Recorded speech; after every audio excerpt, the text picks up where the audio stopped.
Olá pessoal, sejam muito bem-vindos a mais um vídeo. Eu sou o professor Eduardo Ordones e hoje eu vou ensinar você a como contabilizar despesas de depreciação. Essa foi uma dúvida enviada, pelo Gustavo, que ele gostaria de compreender melhor como que é feito esse processo.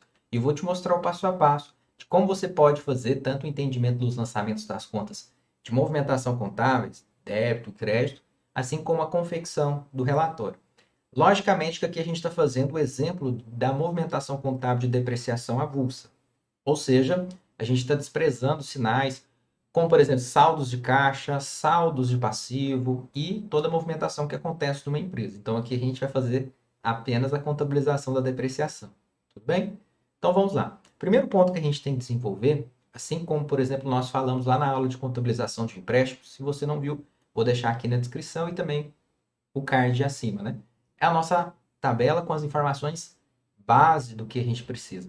Então, por exemplo, nós vamos precisar de uma data para saber qual foi o período, né, de movimentação, data da compra, data da depreciação. Vamos precisar do histórico, beleza? Para colocar foi a movimentação de compra, foi a movimentação de depreciação da primeira parcela, segunda, né? A gente tem todo esse controle. A conta contábil, né? Por exemplo, imobilizado, despesas de depreciação e também a classificação dela. Se é uma conta de ativos, se é uma conta de passivos, se é uma conta de resultado, né? Assim como o valor. Então, geralmente são essas informações aqui básicas, né, que a gente precisa para fazer essa movimentação de contabilização. Bom, como aqui a gente vai começar um processo, tá, de registro apenas de laboratório, então a data eu vou colocar simbolicamente a data que eu estou gravando o vídeo, tá? Que nesse momento é dia 1º de 11 de 2022. Beleza? Vamos ajustar aqui a quantidade, exagerei na quantidade de 2, né?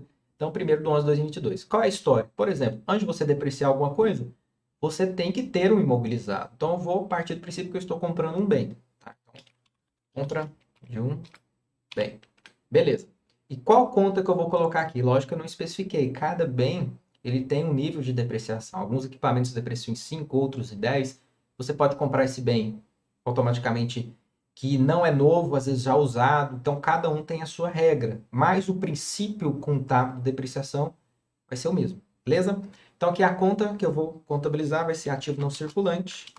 Imobilizado, estou apenas abreviando. Se você quiser, pode escrever por extenso. Beleza? Então, a conta de imobilizado, né?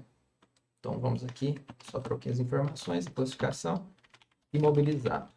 Então, conta de imobilizado, a classificação, ativo não circulante, imobilizado. Beleza, qual o valor? Vamos hipoteticamente supor aqui que nós estamos comprando um bem de 120 mil reais. Vou colocar isso aqui também monetário. 120 mil reais, eu tenho o valor na conta imobilizado, classificação ativo não circulante. E ali ele já fechou, né? Opa, imobilizado, aqui eu poderia inclusive chamar de um equipamento, né? Que eu já sei que está dentro do imobilizado, para ficar mais fácil, né, o nosso lançamento. Ok. E aí dentro do equipamento eu poderia ter veículos, né? Móveis, utensílios, né? Poderia ter várias outras opções aqui, só termos hipotéticos, beleza? Outra coisa que eu tenho que ter nessa contrapartida da compra é qual é a forma de pagamento. Como a gente está desprezando os saldos de movimentação bancária e para ela não ficar negativa, eu vou supor que eu estou comprando isso aqui a prazo, tá? Vou supor que meu fornecedor é bem camarada, ele está me dando um prazo disso daí. Então, histórico é a compra, a aquisição, né? E aqui a conta vai ser, por exemplo, né, uma conta a pagar que o meu fornecedor me deu esse prazo, só para não misturar com a conta que geralmente fornecedor a gente coloca a parte comercial da empresa dentro do plano de contas, que eu poderia sim colocar um fornecedor, mas aqui eu vou colocar relacionado a contas a pagar. Vou chamar desse formato. Logicamente, eu poderia chamar o fornecedor, dentro do fornecedor eu poderia destrinchar isso daqui pelo nome dele, tá? Que é um passivo circulante. Eu chamei de contas a pagar para ele não misturar com o fornecedor da operação de compras de mercadoria que geralmente uma empresa faz, ok? E do mesmo valor, por ser passivo, apenas com um sinalzinho de negativo, ilustrando, né, que essa movimentação aqui, ela é de natureza credora, tá? Então esse é o grande cuidado que eu tenho que ter. Deixa eu colocar em monetário. Outra coisa que eu posso fazer também é já inserir isso aqui no formato de tabela. Que na hora que a gente for inserindo as informações, além já de vir no monetário automaticamente, ele já vai atualizar o nosso relatório. A gente vem na guia inserir, clica em seguida em tabela, tá? Deixo flagrado aqui, ó, tem cabeçalhos, dou um OK. Aparentemente muda só a cor, mas à medida que eu vou lançando, e se tiver com uma tabela dinâmica, né, pivot table, ele já vai atualizando automático. Então, por exemplo, nesse momento aqui eu já posso gerar o nosso relatório. Vou nomear essa aba aqui como lançamentos e vou vir aqui na guia inserir tabela dinâmica. A partir disso ele já vai falar que está referenciado a tabela 1, que é essa que a gente criou. Vou dar um OK, ele já vai criar a nossa tabela dinâmica. Como que eu vou fazer esse processo aqui? Semelhante às aulas anteriores, se você já tem assistido, né? Por exemplo, a contabilização do empréstimo. Eu vou arrastar as informações que estão no quadrante direito, tá? Eu vou pegar valor, arrastar dentro de valor. Tá? Então, o valor está nos campos superiores. Eu vou arrastar na parte de valor, que está relacionado também nos campos inferiores do lado direito, tá? Fazendo isso, clico aqui para configurar em monetário também. Coloco tudo em moeda. Aparentemente você viu que está zerado, né? A gente vai validar isso já já. E também vou arrastar o campo de conta e o campo de classificação, tá? Para a gente ver o que está acontecendo. E olha só o que aconteceu. Por que está zerado, né, o nosso relatório? Porque eu tenho um ativo, que é a natureza devedora, de mais 100 mil, e eu tenho um passivo, que é a natureza credora, né, negativo, de menos 100 mil. Então, o nosso balanço fechou, né? Eu tenho ativos e tenho passivos. Se eu quiser, eu posso separar os dois também. Eu posso deixar os ativos aqui, valores, né? Posso deixar aqui. Posso dar um Ctrl C aqui, ao lado Ctrl V. Ajusto o tamanho das células, né? E faço os filtros, né? Para deixar só os ativos de um lado, assim como o pessoal gosta bastante, né, da representação gráfica do balanço, deixa o ativo de um lado, o passivo de outro, olha só. Tá vendo? Passivos mais PL. E aí eu já consigo ter essa visualização que fecha também, ok? Bem interessante. Bom, vamos renomear isso aqui de relatório. Bom, até aqui, ok, tem a contabilização da compra, mas ainda não tem o da depreciação. Vamos entender como funciona. Tá? A depreciação é uma despesa não desembolsada. Basicamente acontece quando você compra um ativo, né, imobilizado, exceto geralmente terrenos, né, imóveis de maneira geral, que ele acaba não depreciando, né, principalmente no caso que diz respeito aos terrenos. Os imóveis acabam sendo depreciados no sentido que você tem a construção e, obviamente, você precisa daquele reparo da parte que é edificada, né? Haja vista que, infelizmente ou felizmente, uma construção acaba não sendo perpétua. Então, você, de repente, tem que refazer uma pintura, um muro, acertar alguma coisa. Então, a construção acaba sendo depreciada, tá? Mas o terreno em si acaba não sendo depreciado. Então, você tem que separar isso aí contabilmente se você fazer o processo adequado.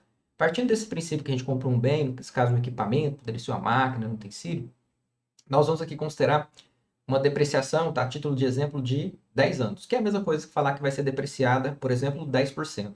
Porque se eu deprecio 10% ao ano, então se eu somar ao longo de 10 anos, volta no 100%, ou seja, depois de 10 anos ele está contabilmente zerado. Então vamos fazer isso. Então aqui eu vou lançar no dia 1º do 12, considerando que passou um mês, né? Ou seja, o que é a despesa? Fato gerador da depreciação. O tempo. Passou o tempo, ela é depreciada.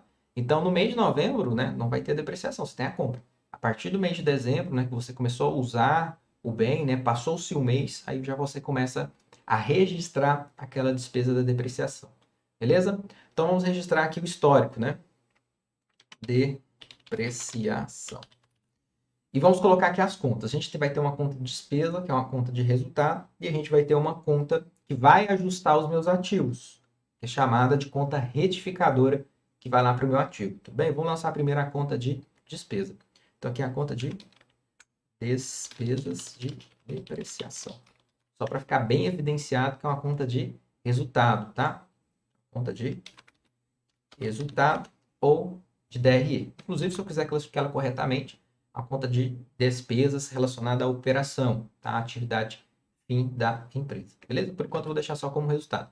Por ser uma conta que vai lá no resultado, que é uma natureza relacionada a uma despesa, são naturezas devedoras. Por ser naturezas devedoras, eu lanço sempre positivo, assim como os meus ativos, tá? Talvez você esteja se perguntando, não, mas as despesas não vou lançar negativo? Talvez financeiramente você goste dessa ideia, né? De que as receitas são positivas e despesas e custo negativo para fechar o lucro, financeiramente falando, ok. Mas contabilmente a gente adota, inclusive alguns sistemas fazem isso, que todos os ativos e todas as despesas são positivas, por ser natureza devedora, e todos os passivos e automaticamente todas as receitas são natureza credora, que é a origem de recurso, e, portanto, com sinalzinho de negativo, apenas a título de fechar a operação contábil. não significa que aquele negativo de fato é um prejuízo, tudo bem? Só tome esse cuidado aí. Vou lançar aqui. Perdão, que a gente esqueceu de fazer a proporção desse 120. Já vamos fazer essa conta, né? Vamos só registrar o restante aqui. Então, eu vou colocar despesa de depreciação, já lançamos o resultado. Agora eu vou lançar a contrapartida, que é o quê? Depreciação acumulada, que é uma conta de ativo não circulante imobilizado. Já corrigiu, vai ser uma conta retificadora. E aqui vai ser o sinalzinho de negativo, tá? Beleza. Aqui eu lancei o valor total da máquina, mas vamos retificar isso aqui. Como a depreciação acontece 10% ao ano, ou seja, total de 10 anos, eu vou pegar isso aqui, vou colocar uma fórmula, vou dividir por 10. Quando eu divido por 10, o que vai acontecer? Eu vou ter uma depreciação anual. Ou seja, a cada ano que passa, eu tenho essa depreciação de 12 mil reais. Como eu estou fazendo a contabilização mensal, além de dividir por 10, eu vou ter que dividir por 12. Mais uma divisão por 12. Também 12. Agora sim eu tenho um período correto, né? Ou seja, cada mês que vai passando, R$ 1.000 a menos contabilmente falando, esse equipamento, né, que eu adquiri, ele vai perdendo valor. Beleza? Quando eu vou aqui no relatório, botão direito atualizar, olha só o que acontece. Surgiu a linha de depreciação acumulada. Observe que manteve o princípio histórico, né, do registro da contabilidade, o equipamento continua valendo 120, mas veio a depreciação acumulada de R$ 1.000 e corrigiu. Portanto, o ativo mobilizado é 119. Se você perceber, o passivo está 120. Você fala, nossa, Eduardo, mas aí o seu balanço não está fechando, né? Então está errado. Qual que é a diferença dos 1.000? É a depreciação, que vai lá na conta de resultado, no DRE.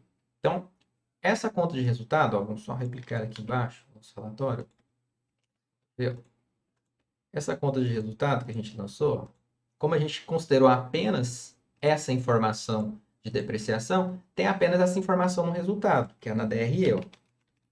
Só para alterar o nome. DRE resultado tem uma despesa de depreciação de R$ 1.000. Como não houve receita, custo e despesa no período, então aqueles R$ 1.000 significa o quê? Que a empresa ela teve um prejuízo. Lógico, só teve essa operação de depreciação de R$ 1.000. E nesse caso está positivo, né, o lançamento, só para a gente recapitular, por se tratar de natureza devedora. Legal? Então o que eu faço se eu quiser que o meu passivo feche? Geralmente eu pego as contas de resultado e transfiro para a conta, né, patrimonial para poder fechar o meu resultado, né, no lucros ou prejuízos acumulados. Então se eu quiser apenas fechar, tá? Apenas a título de ilustração, por exemplo, apuração, e que eu coloco na conta de prejuízos acumulados, tá? Apenas a título de ilustração. Conta PL. E o lançamento que eu vou fazer aqui vai ser de R$ 1.000. Beleza? Botão direito atualizar, olha só. Agora o nosso lançamento. Vamos só atualizar aqui os passivos. A gente precisa colocar o PL agora. PL. Agora os lançamentos vai bater. Legal, deixa eu só arrastar isso aqui para baixo. DRE, beleza, agora bateu. Por quê? Incluiu a conta de patrimônio líquido, prejuízos acumulados, que veio lá da conta de resultado. Então, eu estou te mostrando todo esse processo para você entender como funciona. Desde a compra do equipamento até automaticamente a depreciação, mês a mês, o impacto que tem no DRE, inclusive o elo do balanço patrimonial com demonstrativo de resultado de exercício. E, obviamente, para facilitar esse exemplo e ficar mais didático, eu coloquei apenas, né, as movimentações de depreciação. Mas a gente reitera, né, que no dia a dia, na prática, a empresa ela não tem só essa movimentação, ela compra, vende, contrata, demite, né, mas para você conseguir ver o impacto, né, quais contas que uma depreciação acaba movimentando. Legal? Você gostou desse conteúdo? Deixe o seu like, deixe o seu comentário também se você gostou desse vídeo e fique à vontade em colocar sugestões para nós construirmos outros conteúdos que façam sentido para você. Se você não é inscrito no canal, aproveite, inscreva-se, ative o sininho de notificação. Todas as vezes que a gente fizer um vídeo, você vai ser notificado e eu te vejo na nossa próxima aula. Até breve!